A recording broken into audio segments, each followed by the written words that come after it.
الله وبركاته. بسم الله الرحمن الرحيم. الحمد لله رب العالمين، أفضل الصلاة وأتم التسليم على سيدنا محمد وعلى آله وصحبه أجمعين. اللهم وفقنا لما تحبه وترضاه برحمتك يا أرحم الراحمين. اللهم لا تؤاخذنا بما فعلنا، اللهم لا تؤاخذنا بما فعل السفهاء منا، وبين التعلم والتعليم والتذكر والتذكير، النفع والانتفاع والإفادة والاستفادة، والحث على التمسك بكتاب الله وسنة رسوله صلى الله عليه وآله وسلم،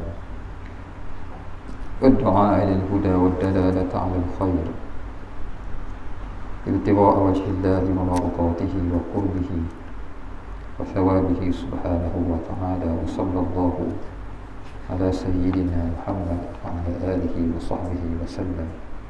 الحمد لله رب العالمين. ثم أما بعد. Disambung Pak ada tajuk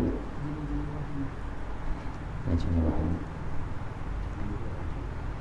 Jenis-jenis wahyu. Dalam kitab kita disebutkan beberapa jenis wahyu. Ada 7 jenis dalam kitab kita. Yang pertama, mimpi yang benar, iaitu segala mimpi yang dilihat oleh baginda sallallahu alaihi wasallam dalam tidur. Nabi sallallahu alaihi wasallam bermimpi dengan mimpi yang benar. Maka itu antara bentuk wahyu yang turun pada Nabi sallallahu alaihi wasallam. Yang kedua, wahyu yang dihantar oleh malaikat ke dalam hati baginda Nabi sallallahu alaihi wasallam, tanpa baginda sallallahu alaihi wasallam melihat malaikat tersebut.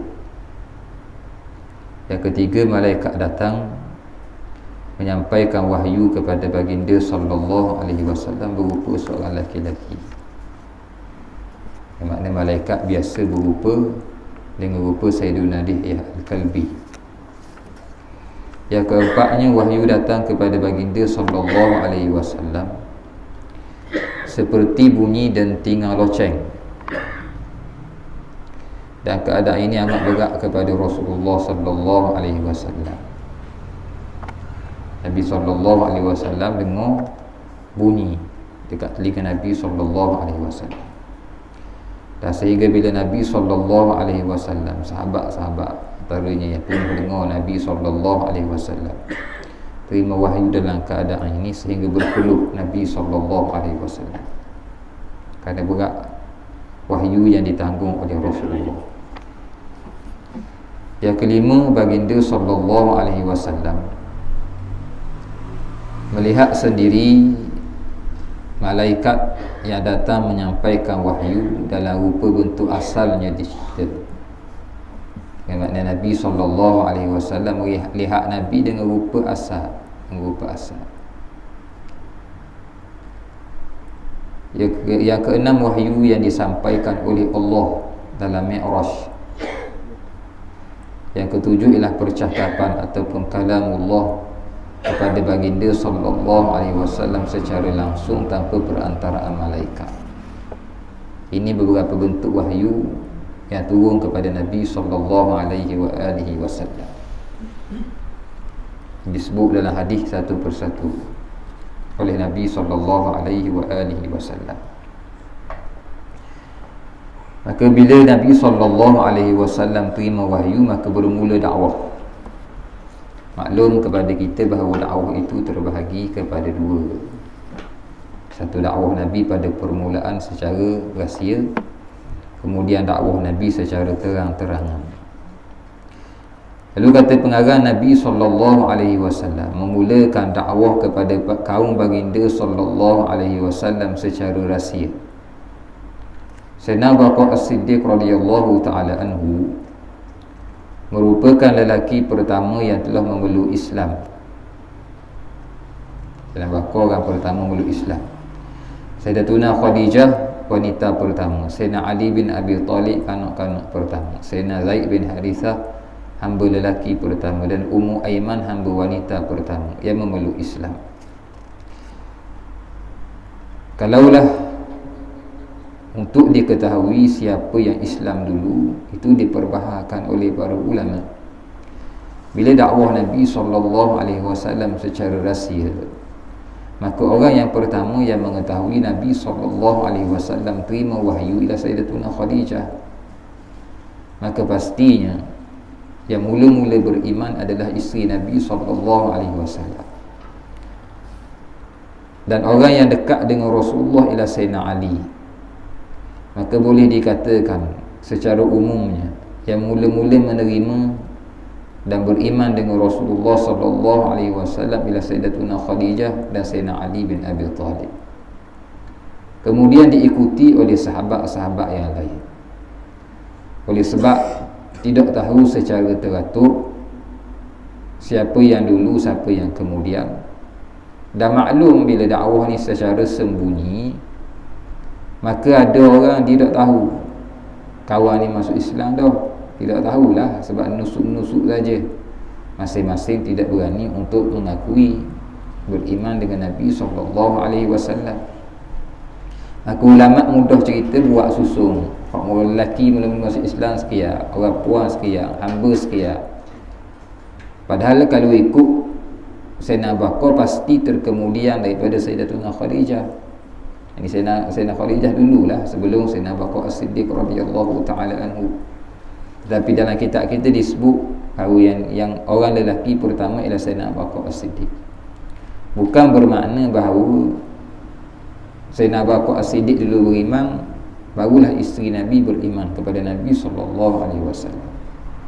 Tapi ulama tidak menyusun dengan tertib secara kita sebut hakikat realiti yang berlaku pada zaman Rasulullah SAW.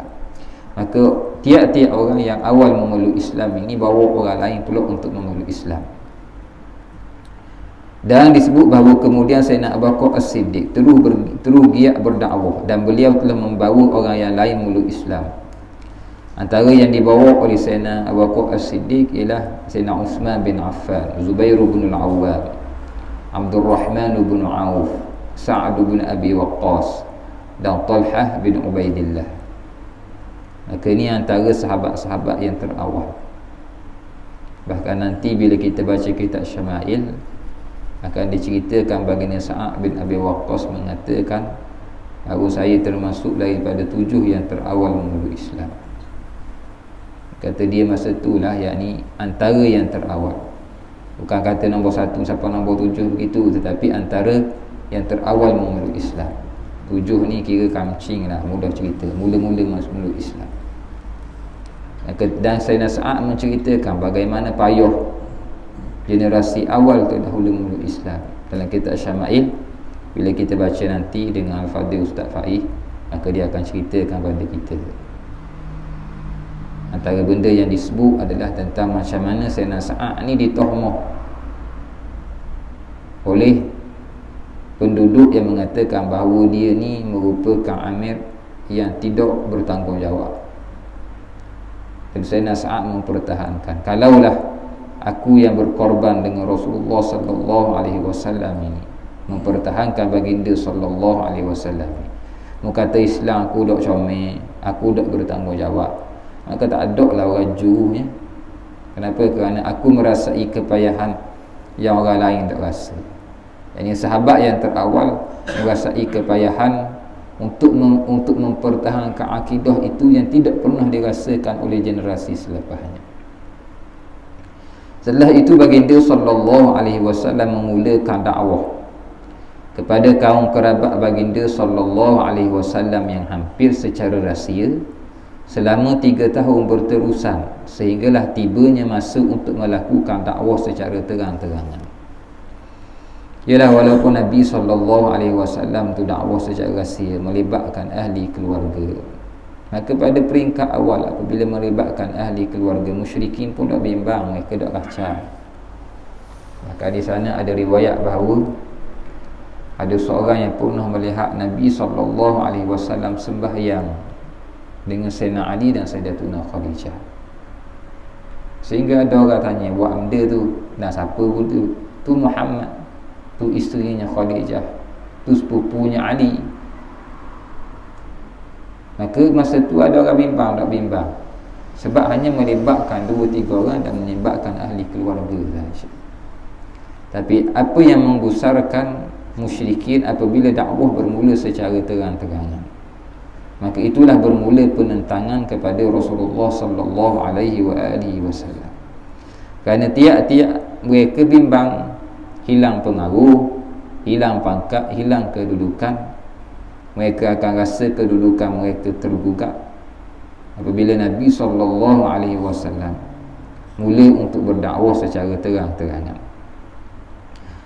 Pengarang dengan ringkas menyebut Nabi sallallahu alaihi wasallam mengumpulkan kaum kabilah baginda dan berkata kepada mereka, apa pendapat kamu sekalian sekiranya saya memberitahu kepada kamu bahawa ada sekumpulan tentera berkuda yang berada di kaki bukit sebelah sana yang mereka hendak menyerang kamu? Adakah kamu akan mempercayaiku? Macam mana kalau aku nak beritahu belakang aku ni ada tentera kuda? Nabi naik atas bukit sebagaimana maklum, panggil orang Mekah. Maka Nabi tanya, kalau aku royak belakang ni ada tentera berkuda nak pergi serang, percaya tak? Siapa tak percaya ke Nabi? Nabi daripada kecil digelar sebagai Al-Amin. Maka semua orang percayakan Nabi SAW. Lalu jawabnya, ya, kami tidak pernah mengetahui mengenai engkau melainkan engkau seorang yang benar. Dengan makna Nabi Muhammad SAW ni diketahui dan dikenali, orang tak pernah cakap nipu. Dengan makna kalau rakyat sahih betul lah tu. Mendengarkan jawapan tersebut, baginda SAW tu menyampaikan kepada mereka mengenai agama yang baru dan penyembahan ibadah kepada Allah. Baginda SAW berkata, ucapkanlah la ilaha illallah, nescaya pasti kamu akan berjaya. Ada orang yang mengucap kata tiada Tuhan melainkan Allah, jayalah kamu. Bila kata gitu juga, penduduk Mekah tidak memberikan apa-apa jawapan kepada baginda kecuali Abu Lahab. Abu Lahab lah balah kasar sikit, sebagaimana maklum, sehingga turun ayat tabbat yada abi lahabin wa tab. Bila dia kata taballaka ya Muhammad, celakamu Muhammad, maka Allah Ta'ala turun ke ayat tabbat yada abi lahabin wa tab ma aghna anhu maluhu wa ma kasab sayasla naran dhatal lahab famra'atuhu hammalatal hatab. Maka kedua-duanya, Abu Lahab dan isterinya, dijanjikan neraka secara pasti oleh Allah. Selepas peristiwa ini, orang ramai mula menerima seruan dakwah baginda sallallahu alaihi wasallam.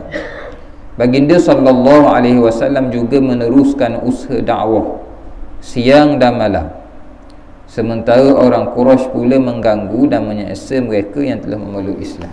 Orang Quraisy kacau Nabi sallallahu alaihi wasallam.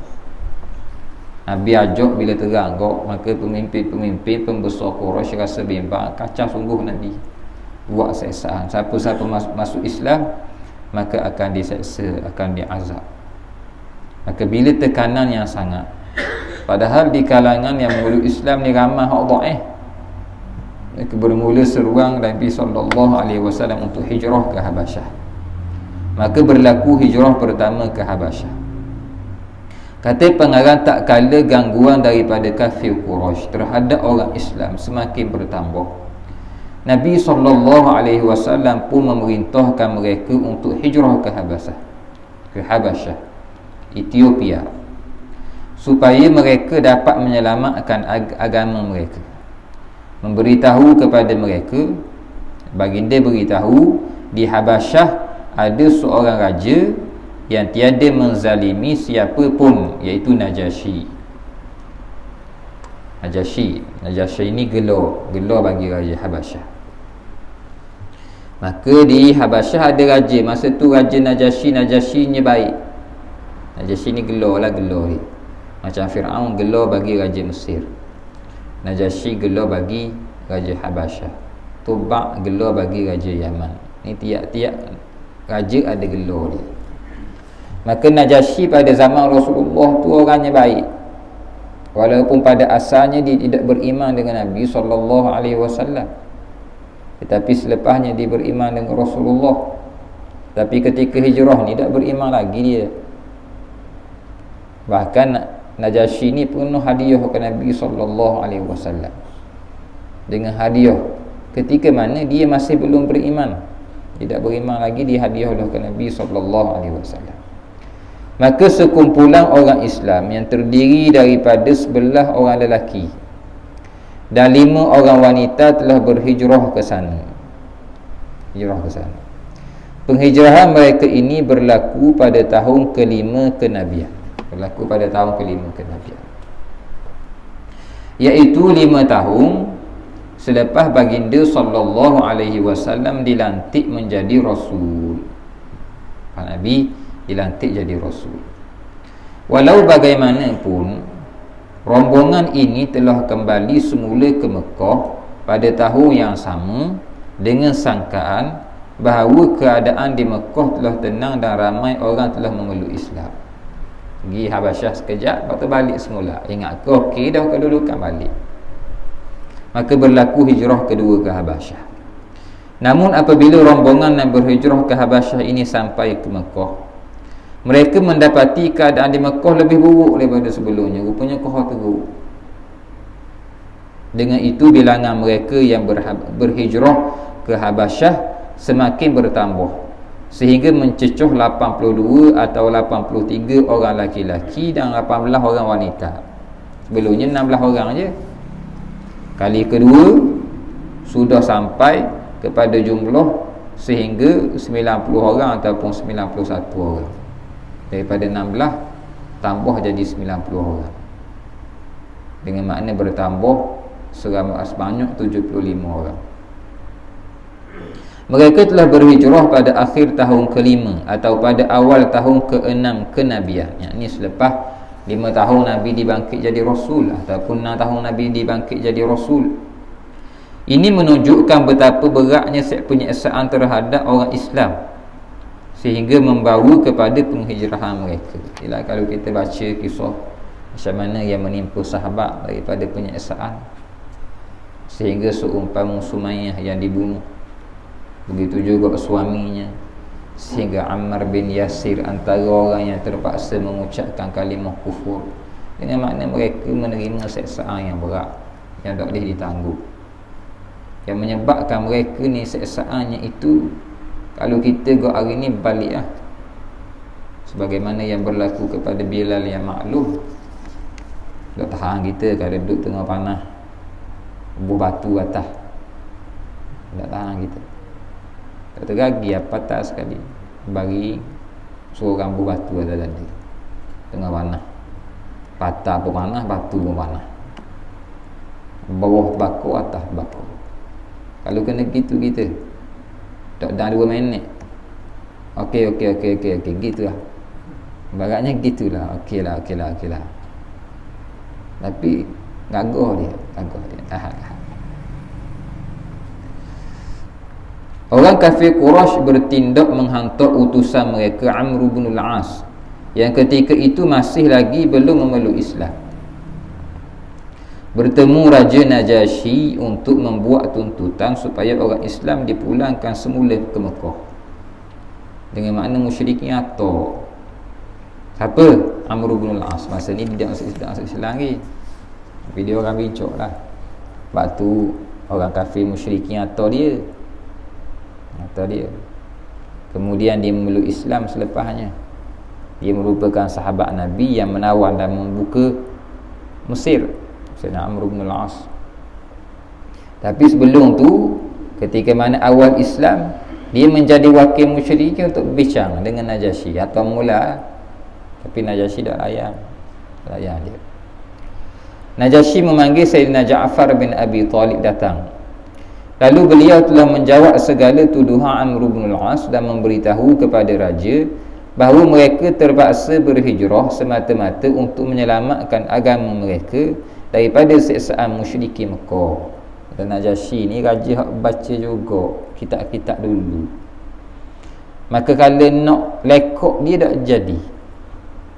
Apatah lagi apabila diceritakan dan ditanya tentang sifat Rasulullah, maka dia sepadan dengan sifat Nabi akhir zaman yang tertulis dalam Taurat dan Injil. Sepadan je. Macam mana nak kata sekian-sekian, sifat tu ada belaka daripada Nabi SAW. Mendengarkan itu, raja pun telah menolak tuntutan kafir Quraisy Mekah dan baginda meneruskan layanan baik terhadap kaum muslimin. Apalah dia memeluk Islam. Bila dia memeluk Islam, akhirnya pada zaman Rasulullah juga dia meninggal dan dia tidak pernah bertemu Rasulullah tak pernah bertemu dia, tapi dia beriman dengan Nabi. Ni salah seorang daripada tabi'in yang hidup sezaman dengan Nabi dan dengan zaman Nabi dan jumpa Nabi, walaupun beriman dengan Nabi, tapi sebab dan jumpa dengan Nabi maka jadi tabi'in, tak jadi sahabat. Sebab Najasyi jumpa sahabat, tak jumpa tabi'in, tak jumpa Rasulullah, maka jadi tabi'in jalan Najasyi ni. Dia beriman dan Nabi sembahyang ghaib pada dia. Pemulawan orang Islam pada tahun ke-7 kenabian. Ini satu bentuk tekanan kepada Rasulullah. Kata pengarang, golongan kafir Quraisy Mekah telah melakukan kesepakatan untuk tidak berurusan dengan semua orang Islam, memulau Bani Hashim dan Bani Muttalib, dan menghentikan segala bentuk urusan urus niaga dengan mereka. Dengan makna mereka siapa-siapa gatung perjanjian dalam Kaabah, siapa-siapa sekongkol, istilah mereka lah dia sebut, tolong, bantu, bersama, menyokong Muhammad, maka kena pulau. Tegur tak boleh, saing tak boleh, niaga tak boleh, tak boleh belaka. Dakwaan Nabi SAW, bukan Nabi je, yang ni yang bersama dengan kumpulan Nabi ni, ada yang beriman, ada yang tak beriman. Bukan hak beriman saja, hak kenal Nabi tapi mempertahankan Nabi, duduk belah pihak Nabi. Ada yang berada di pihak musyrikin, tetapi ada sahaja yang wak lolok bersama dengan musyrikin tapi bantu Nabi secara senyap-senyap. Ada juga, ada belaka pada ketika itu.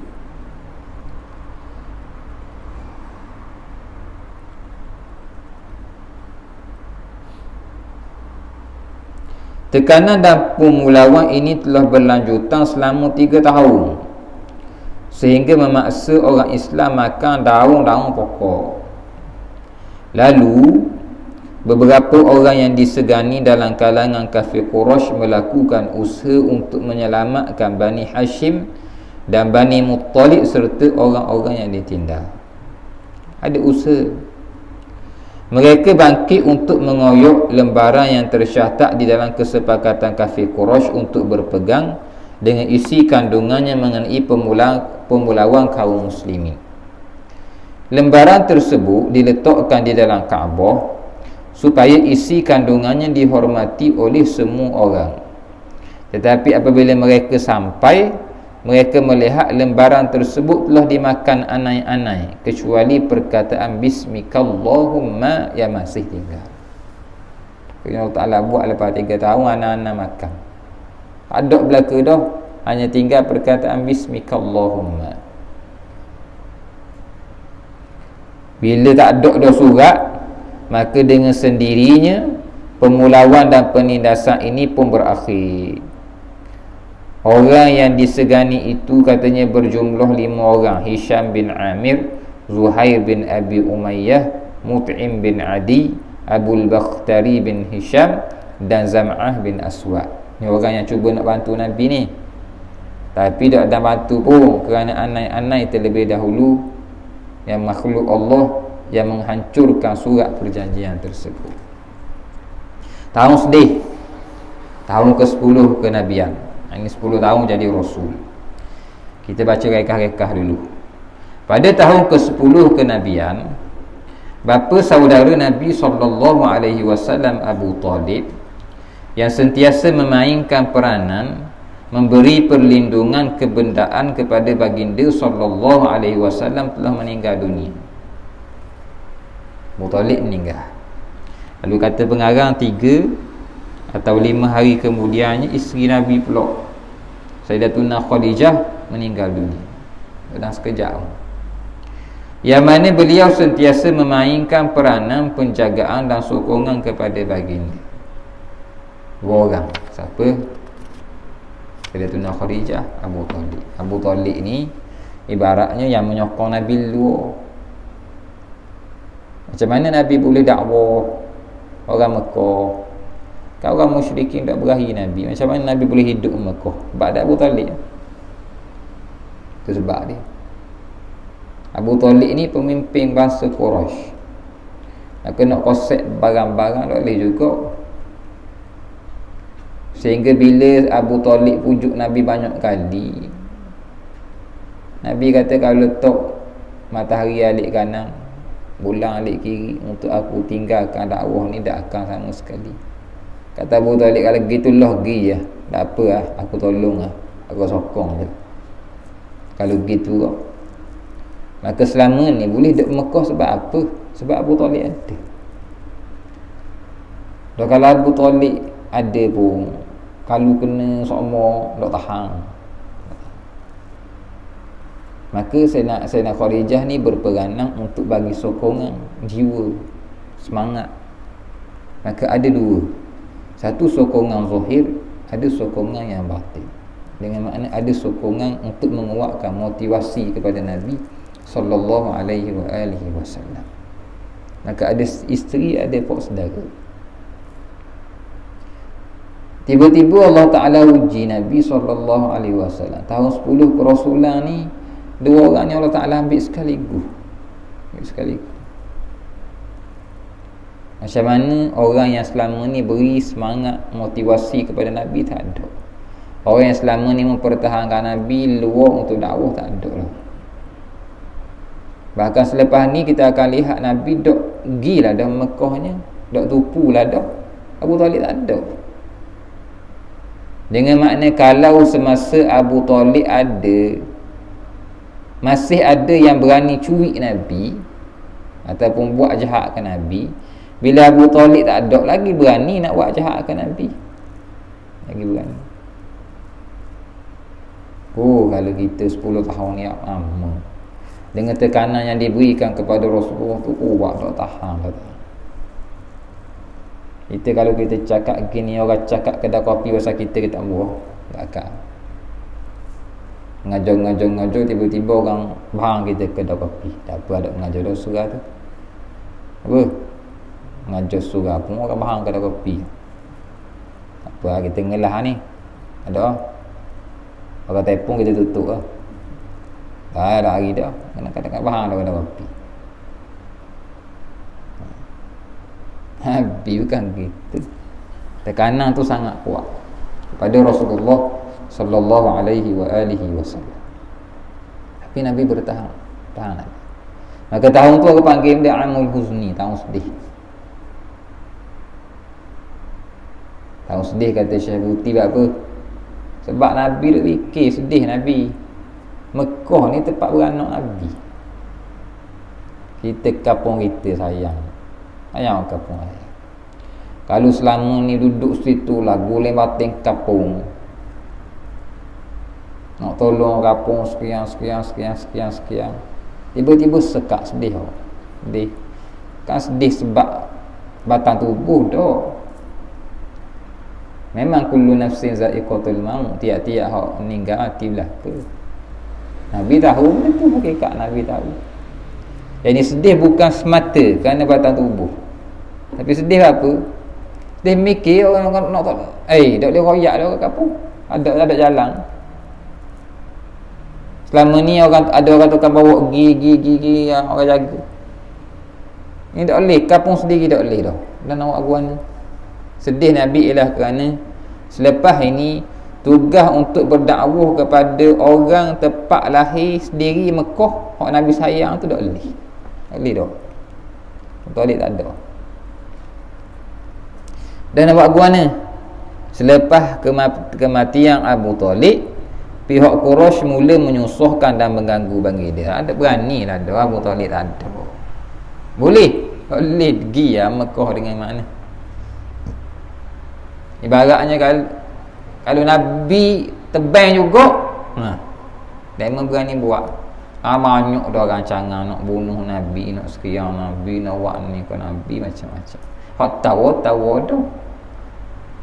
Tahu jawatan ke Nabi, tahu harta ke Nabi, tahu rapuan ramai ke Nabi, tahu belaka dah ke Nabi sallallahu alaihi wasallam. Tak degih Nabi sallallahu alaihi wasallam. Selepas mati Abu Talib, pihak Quraisy mula menyusahkan dan mengganggu baginda. Kalau Nabi buat gua ni, Nabi pilih jalan lain. Nabi keluar ke Taif. Keluar Nabi. Dakwah luar Mekah pula, Taif pula. Untuk mendapatkan bantuan dan menyampaikan dakwah baginda di sana. Agak-agak orang Taif ni boleh ha. Mekah tak boleh agak dah. Agak Taif boleh ikut. Tak jadi juga. Penduduk Taif juga bertindak menyakiti baginda dan membaling batu kepada baginda sehingga malaikat penjaga gunung Ganang datang beri salam dan menawarkan kepada baginda untuk menghempokkan dua gunung yang besar akan mereka. Malaikat tawar. Aku ajar orang Taif ni. Mana nak rempah gunung atau gunung? Kalau rempah bakal habis. Sebab apa orang pelekon batu ke Nabi? Malaikat tawar nak pelekon gunung. Malaikat tahu. Kalau kita sedang molek dia rasa kalau gitu. Kalau orang buat kita, orang kata balah mana kayu dua pak molek ibaratnya gitu katok aku mana pun. Tapi Nabi SAW tak. Nabi jawab apa kepada malaikat? Aku tidak mahu kamu lakukan sedemikian. Bahkan aku berharap akan lahir daripada keturunan mereka orang yang menyembah Allah yang Maha Esa dan tidak mensyirikkannya dengan suatu pun. Itu harapan. Tak apalah. Lagi ada anak cucu dia. Nabi royak betul sungguh. Ada sungguh lepas tu. Yang beriman dengan Nabi SAW. Lalu malaikat itu berkata kepada Nabi, Tuhan memang seorang yang benar-benar pengasih lagi penyayang, seperti mana nama yang diberikan oleh Allah kepada Tuhan. Itu bil mu'minina raufun rahim. Nabi ni dengan orang beriman raufur rahim. Edok Nabi ni penyayang belaka. Kasih Nabi, rahmat Nabi meliputi bagi umat. Kerana umat Nabi ada dua. Satu ummatu dakwah, satu umat ijabah. Umat dakwah, umat ijabah ni beriman dah. Umat dakwah ni ramailah hak tak beriman lagi. Nabi nak belaka. Dengan makna seramai mungkin yang ikut Nabi SAW. Maka ni tekanan yang Nabi terima. Dakwah Mekah kena pula, kemudian meninggal dua orang, kemudian ke Taif kena pelekon batu. Berat dah, berat Nabi. Ni cerita rekah-rekah je ni. Pengarang cerita sirah rekah-rekah. Tak cerita panjang lagi. Ni lalu je orang panggil. Ni cerita lalu-lalu. Untuk tengok dulu secara imbas lalu tentang perjalanan dakwah. Cerita panjang ada. Tapi dulu, nak lalu dulu. Lalu tengok. Oh gini perjalanan dakwah Nabi SAW. Sehingga bila gitu juga Allah Ta'ala pun tengok Nabi dengan padang lah. Allah Ta'ala susun dah ke Nabi. Berlaku sekiranya untuk Allah Ta'ala nak bagi benda yang istimewa. Nama Isra' Mi'raj. Isra' ialah berjalan pada waktu malam. Dan Mi'raj pula ialah naik atas. Itu dari segi bahasa. Dia Isra' ni jalan malam. Mi'raj naik ke langit, naik ke atas. Mi'raj lebih kurang setahun setengah sebelum baginda hijrah ke Madinah. Sebahagian guru kata 3 tahun, Sebahagian guru kata setahun setengah. Ialah setahun setengah. Jibril alaihi salam telah datang kepada baginda dengan membawa bersama-samanya buraq.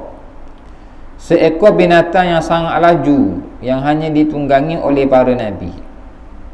Baginda telah menunggangi buraq tersebut pada waktu malam sehingga sampai ke Masjidil Aqsa di Baitul Maqdis.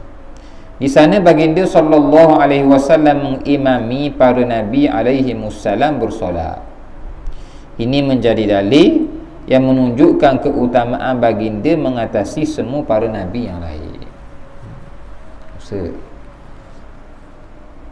Kemudian baginda sallallahu alaihi wasallam naik ke langit yang pertama dengan ditemani Jibril. Di sini baginda berjumpa dengan Nabi Adam. Kemudian naik ke langit kedua, berjumpa dengan Nabi Isa, Nabi Yahya.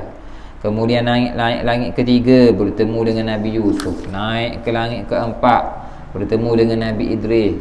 Naik ke langit kelima, bertemu dengan Nabi Harun. Naik ke langit keenam, bertemu dengan Nabi Musa. Naik langit ketujuh, bertemu dengan Nabi Allah.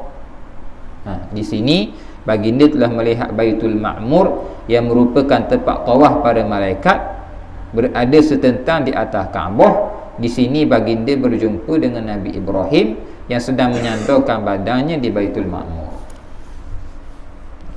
Ini perjalanan Isra' Mi'raj. Kita dah cerita panjang dah ni. Pak surah ni baca dah ni. Tahu bab Isra' Mi'raj ni. Tahu? Cedah dah. Tak tengok dalam tu yang baca dah Kifayatul Muhtaj tu.